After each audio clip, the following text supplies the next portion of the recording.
একটু ভালো করে বোঝেন। হযরতে মা ফাতেমাতুজ জোহরা বিশ্ব নবীকে বলছেন যে আব্বাজান আপনি তো আল্লাহর সঙ্গে কথা বলেন, আল্লাহ তো আপনার বন্ধু, আল্লাহকে জিজ্ঞাসা করুন। আপনি এভাবে কাঁদবেন না, আমি ফাতেমা আমার জাহান বেরিয়ে যাবে, আমি সহ্য করতে পারবো না। আব্বাজান আপনি একটু আল্লাহকে জিজ্ঞাসা করেন।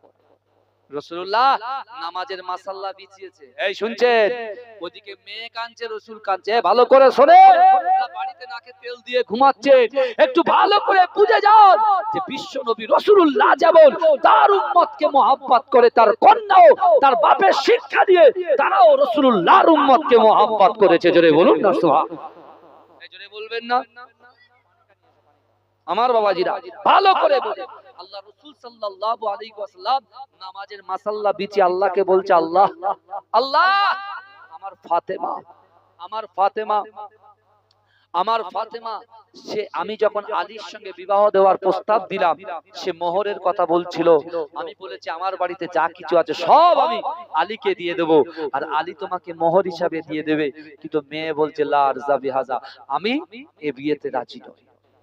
আমার ভাই জানেরা, হে নবী পাকের উম্মত উম্মতিরা, হে নবী দেওয়ানারা, বিশ্ব নবী রাসূলুল্লাহ সাল্লাল্লাহু আলাইহি ওয়াসাল্লাম কাঁদতে লেগেছে। হে যুবকেরা, হে নবী পাকের উম্মত উম্মতিরা, আমার দয়ার নবী সোনার নবী জনাবে মুহাম্মদুর রাসূলুল্লাহ সাল্লাল্লাহু আলাইহি ওয়াসাল্লামের চোখের পানি আমার আল্লাহ সহ্য করতে পারে না। আমার আল্লাহ পাক জিবরাইলকে পাঠিয়ে দিলেন, ও জিবরাইল চলে যাও, চলে যাও, না না না, যাও আমার হাবিবুল্লাহকে জানিয়ে দাও, আমার হাবিবুল্লাহ যদি পুরো মদিনাটা মোহর হিসাবে, পুরো মদিনা শরীফটা মোহর হিসাবে যদি ফাতেমার বিয়ের জন্য দিয়ে দেয়, ফাতেমা ওই বিয়েতে কখনো রাজি হবে না। এ যুবকেরা, আল্লাহ পাকের ফেরেশতা জিবরাইল এসে আল্লাহ রাসূলকে বললেন, ইয়া রাসূলুল্লাহ, হাবিবাল্লাহ, আপনি কাঁদবেন না, আপনি যদি পুরো পৃথিবীটাকে মোহর হিসাবে ওই ফাতেমাকে দিয়ে দেন, ফাতেমা এই বিয়েতে রাজি হবে না। বলছে কেন কেন কেন কেন রাজি হবে না? ও যুবকেরা, ওই সময় জিবরাইল বলেছিল, ইয়া রাসূলুল্লাহ, হাবিবাল্লাহ, ফাতেমা তো আপনার জীবনের থেকে, সে তার জীবনের থেকে আপনাকে ভালোবাসে। ইয়া রাসূলুল্লাহ, হাবিবাল্লাহ, আপনি তো উম্মতের কান্ডারি, আপনি এমন করে 13টা বছর মক্কা জীবনে আল্লাহ রাসূল সাল্লাল্লাহু আলাইহি ওয়াসাল্লাম আপনাকে মক্কার কাফেররা ওই 13টা বছর ভালো করে একটা দিন রাতের বেলা ঘুমাতে দেয় না। আপনি মদিনায় এসেছেন, উম্মত উম্মত করে পাগল হয়েছেন, আপনি নামাজের বাড়িতে উম্মত উম্মত করে পাগল হয়েছেন। ফাতেমা যখন রাতের বেলা আপনার পাশে শুয়ে থাকতো, আর আপনি যখন রাতের অন্ধকারে ঘর থেকে বার হয়ে যেতেন, এই ফাতেমা যখন ঘুমটা ভাঙতো, সে দেখতো আব্বা জান নাই, সে তখন কন্দনরত অবস্থায় ঘরের বাইরে বেরিয়ে যেত। কেন বেরিয়ে যেত? কাফেররা আল্লাহর রাসূলকে মারার প্ল্যান করত।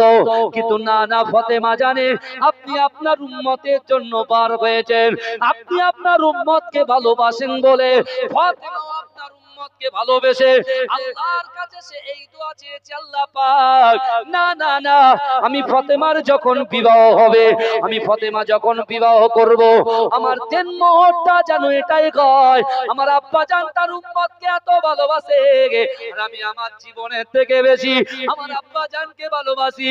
না না না, আমার আব্বা জানের যত উম্মত আছে তাদের জীবনের গুনাহ খাতাগুলোকে ক্ষমা করে দেওয়া হয়।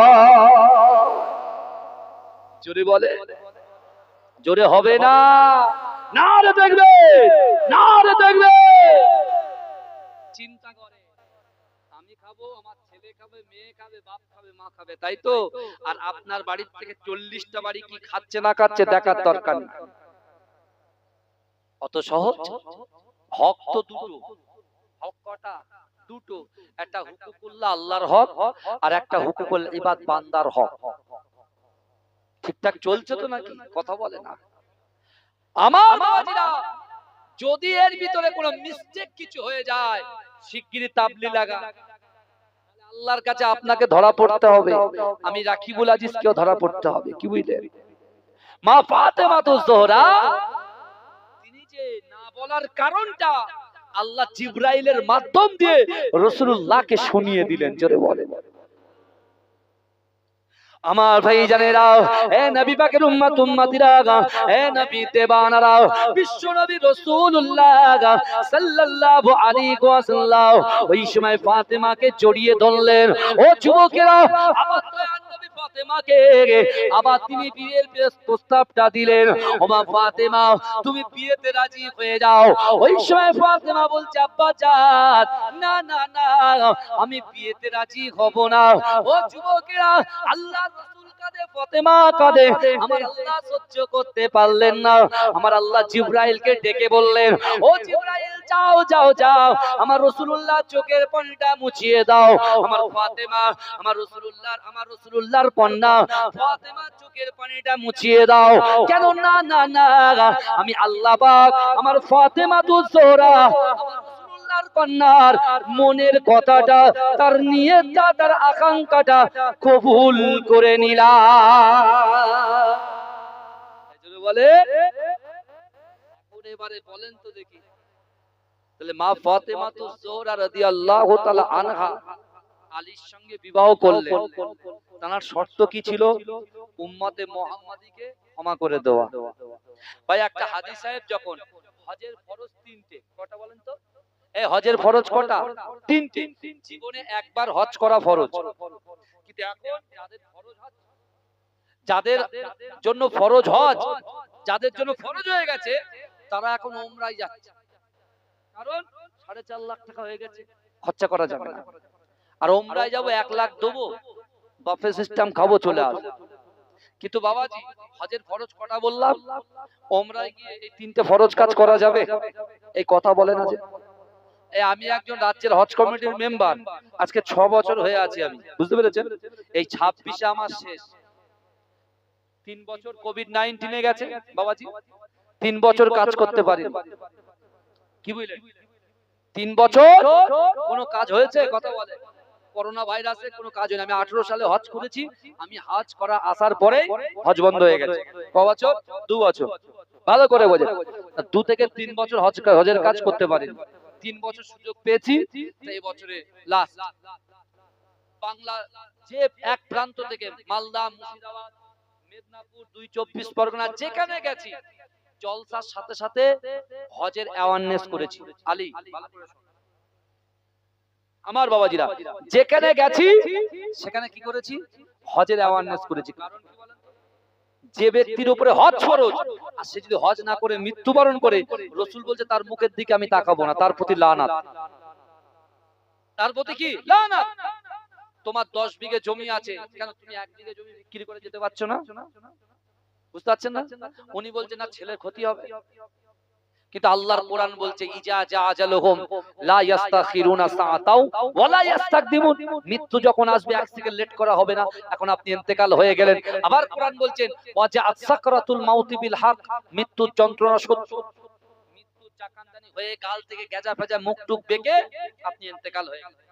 আল্লাহর রাসূল বলছে, একজন ব্যক্তি যখন ইন্তেকাল হয়ে যায়, মৃত্যুবরণ করে, তার লাশটাকে গোসল দেওয়ার পরে সেই লাশটাকে যখন খাটিয়াতে তোলা হয়, ওই খাটিয়া কবরস্থান পর্যন্ত নিয়ে যাওয়া হয়, তাই তো?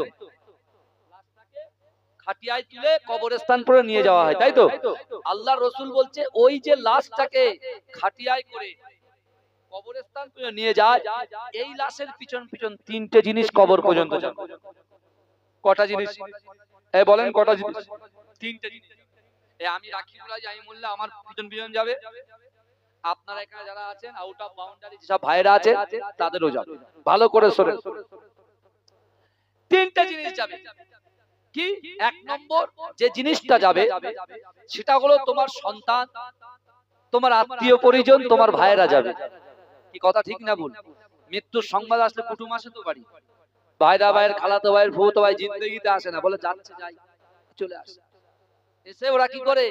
খাটিয়া ধরে, কেউ লা ইলাহা ইল্লাল্লাহ মুহাম্মাদুর রাসূলুল্লাহ, হ্যাঁ, কেউ সূরা নাস, কেউ সূরা ফালাক পড়তে পড়তে কোথায় কবর পর্যন্ত নিয়ে যায়। তাহলে একমাত্র তোমার ওই লাশের পিছন পিছন কবর পর্যন্ত কে যাবে? তোমার সন্তান যাবে, তোমার ভাইরা যাবে, তোমার আত্মীয় পরিজন যাবে। ভালো করে আজ বোঝেন। প্রথমে চলে গেল। দ্বিতীয় নম্বর, আপনি এই তালদি গ্রামে আজকে 50-60 বছর বসবাস করার পরে আপনি তো নিজে একটা পরিশ্রম করেছেন, আপনার স্ত্রীকে খাইয়েছেন, সন্তানদেরকে মানুষ করেছেন, তার জন্য আপনার কর্মক্রিয়া ক্ষেত্রে যেতে হয়েছে।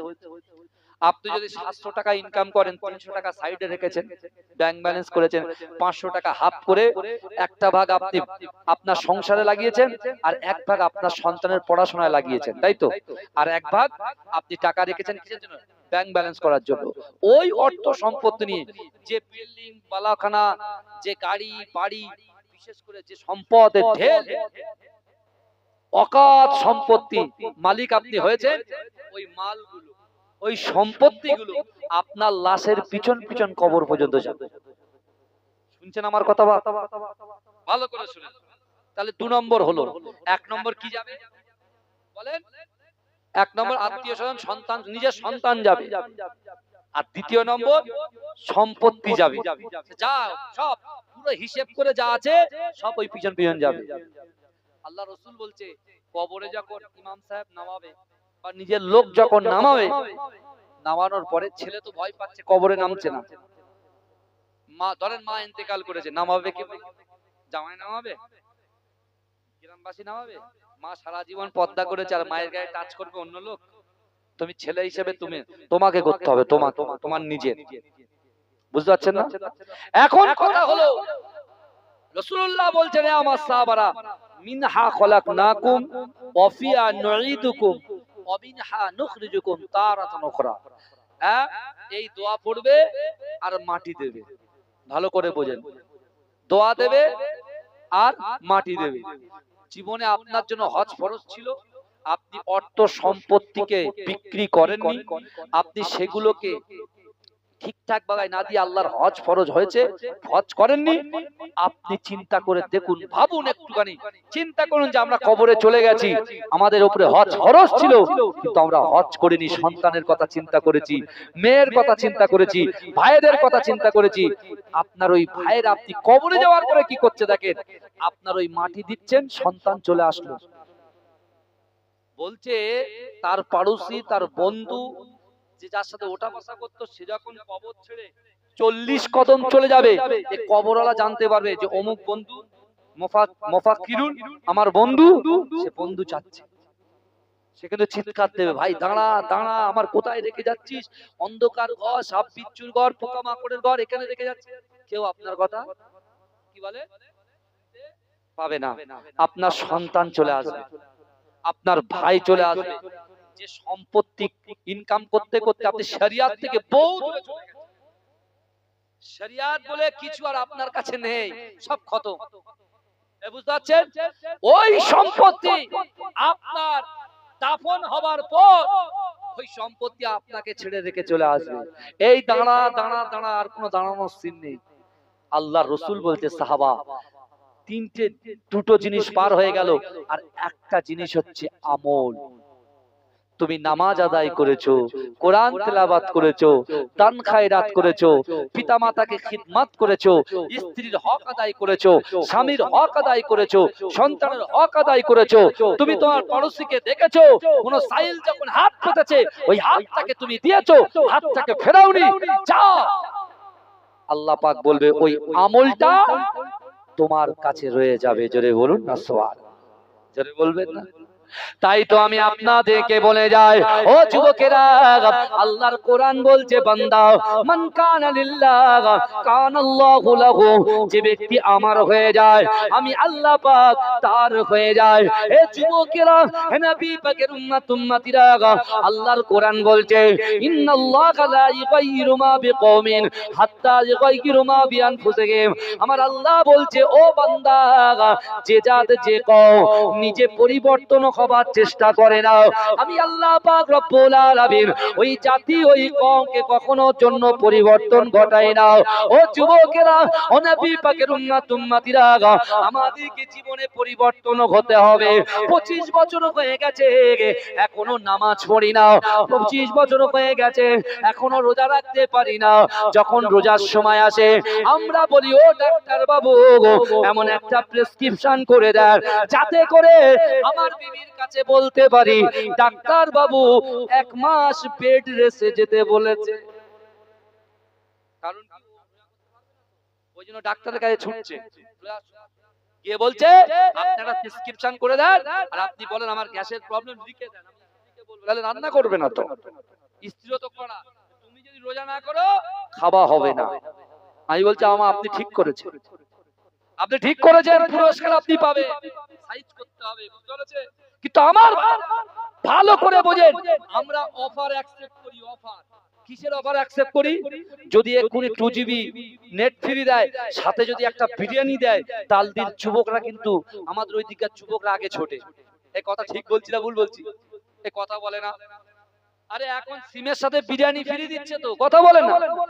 হ্যাঁ, এ বিরিয়ানির লোভে যাচ্ছে সিমের নিতে।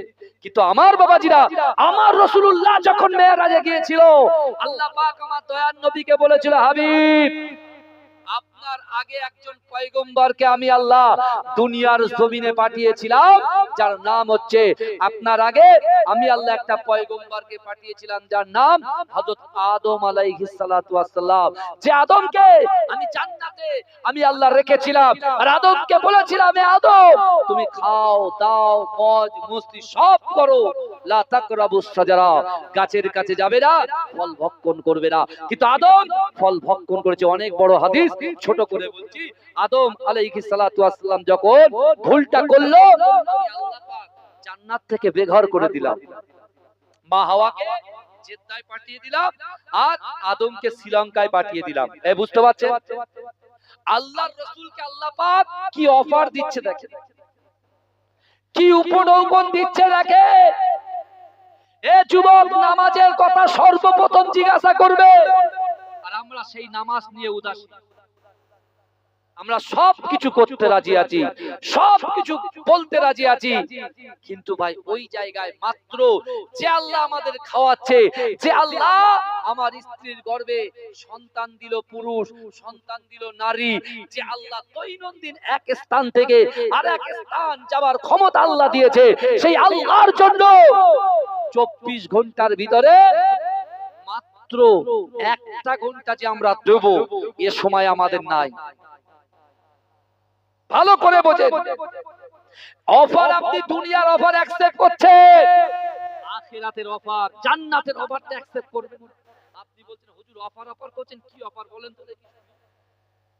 এ যুবকেরা ভালো করে শুনেন, আল্লাহ রাসূল বলছে, হাবিব আপনি যে আমার কাছে এসেছেন, আমি আপনাকে 5 ওয়াক্ত নামাজ পুরস্কার দিলাম। জোরে বলে 5 ওয়াক্ত নামাজ তো আল্লাহর রাসূল নিয়ে এসেছে, এটা জানি, কিন্তু অফারটা কি দিয়েছে সেটা জানার দরকার আছে না নাই? কথা বলে আমার ভাই জানেরা, হে নবী পাকের উম্মত উম্মতিরা, হে নবী দেবানারা, বিশ্ব নবী রাসূলুল্লাহ সাল্লাল্লাহু আলাইহি ওয়াসাল্লাম যখন জান্নাত দেখলেন, জাহান্নাম দেখলেন, আল্লাহর সঙ্গে কথোপকথন করলেন, আমার আল্লাহ বলছে, হাবিবুল্লাহ না না না, আমি আল্লাহ পাক আপনার উম্মতকে আপনার ওসিলায় বড় মহব্বত করি, ভালোবাসি, কিন্তু না না না, আমি আল্লাহ পাক আপনাকে জানিয়ে দিলাম, আমি আপনার উম্মতের জন্য বড় একটা অফারের প্যাকেজ দিয়ে পাঠাই।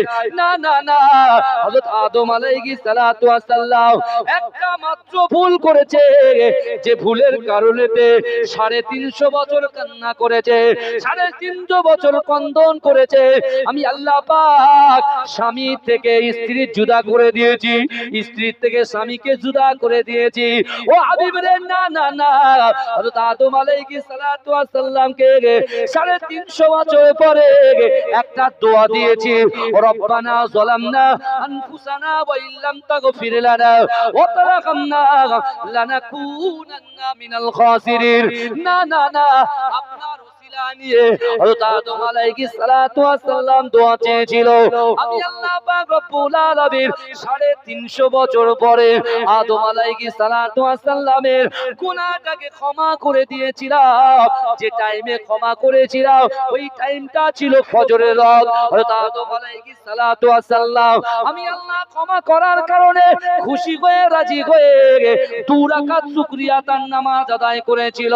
ও আমার হাবিবুল্লাহ, আপনি এসেছেন, মক্কার মানুষেরা আপনাকে কষ্ট দিয়েছে, আপনাকে মারার প্ল্যান করেছে, আপনাকে বেদনাদায়ক কথা বলেছে, কুরুচিকর মন্তব্য করেছে। আমি আল্লাহ পাক আপনাকে আমার বাড়িতে ডেকে এনে আপনার উম্মতের জন্য একটা বড় সুসংবাদ দিয়ে দিলাম। হযরত আদম আলাইহিস সালাতু ওয়াস সালাম যে নামাজটা শুকরিয়া দান 2 রাকাত নামাজ আদায় করেছে, ওই নামাজটাকে আপনার উম্মতের জন্য ফজরের 2 রাকাত ফরজ নামাজ বানিয়ে দিলাম। ও আমার হাবিবুল্লাহ, শোনো শোনো, আপনার গুনাহগার উম্মত উম্মতিরা শীতকে উপেক্ষা করে, গরমকে উপেক্ষা করে, ঘুমকে উপেক্ষা করে, তারা কষ্টকে উপেক্ষা করে, তারা যদি ফজরের ওয়াক্তে ঘুম থেকে উঠে যদি 2 রাকাত ফজরের ফরজ নামাজ আদায় করে নেয়, আমি আল্লাহ পাক রব্বুল আলামিন আপনার ওই উম্মতের জিন্দেগি জীবনের 350 বছরের গুনাহটাকে ক্ষমা করে দেব। জোরে বলবেন না? একটু চিৎকার দিয়ে হবে না সুবহানাল্লাহ? এই অফারটা ভালো লাগেনি? বাঁচবো ক বছর? এবার হিসাব দেন ক বছর? আমরা ইয়ার কি করে কি বলি ভাই, আর তো 60 বছর। আর তো ক বছর? 60 বছর। আমার দাদা ভাই, এই শুনছেন, মাঝরাটি পীর সাহেব। মাঝরাটি পীর সাহেবটা কে? মাঝরাটি পীর সাহেবটা হলেন মুজাদ্দিদ জামান দাদা হুজুর পীর কেবলার 3য় নম্বর খলিফা আহমদ আলী হামিদ শাহ জালালী রাহমাতুল্লাহ আলাইহি। তিনি ছিলেন তাকবীর দান, নারে তাকবীর। পীর সাহেব হুজুর কেবলা, পীর সাহেব হুজুর কেবলা, চাচাজান হুজুর পীর কেবলা, নারে তাকবীর, নারে তাকবীর। আমার চাচাজান হুজুর পীর কেবলা এসেছেন। বাবাজি, আল্লাহ পাক আমার পীর সাহেব হুজুরকে আল্লাহ হায়াত দেন, বলুন আল্লাহুম্মা আমিন। এ বলবেন আল্লাহুম্মা আমিন। তো তাকবীর দান, নারে তাকবীর, নারে তাকবীর। মাসলাকে মুজাদ্দিদ জামান বলুন জিন্দাবাদ, মাসলাকে মুজাদ্দিদ জামান বলুন জিন্দাবাদ, নারে তাকবীর। দরুদ শরীফ আল্লাহুম্মা।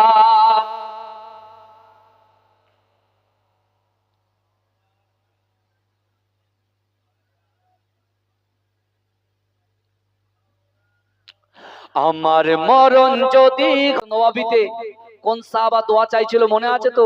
2য় সাহাবার নাম হচ্ছে আপনার, আর একজনের নাম আমার ঠিক মাথায় আসছে না, আমি বলে দিচ্ছি একটু পরে, আসছে আবার ভুলে যাচ্ছি, বুঝতে পেরেছেন না? যাচ্ছে আর আসছে, যাচ্ছে আর আসছে, সারাদিন একটা অন্য কাজের মধ্যে ছিলাম। যাই হোক আমার বাবাজিরা, ভালো করে আবু যার গাফারি রাদিয়াল্লাহু তাআলা আনহু মাথায় এসে গেছে। তাকবীর দান, নারে তাকবীর, নারে তাকবীর, নারে তাকবীর। আল্লাহর রাসূলের সাহাবা আবু যার গাফারি। এই আবু যার গাফারি কে ছিলেন? রাসূলুল্লাহর কন্যা মা ফাতেমাতুজ জোহরা রাদিয়াল্লাহু তাআলা আনহার কবর খনন করেছিলেন এই আবু যার গাফারি রাদিয়াল্লাহু তাআলা আনহু। জোরে বলুন না সুবহানাল্লাহ। এই মনে রাখবেন, আমি মাঝে মাঝে হয়তো ভুলে যাব।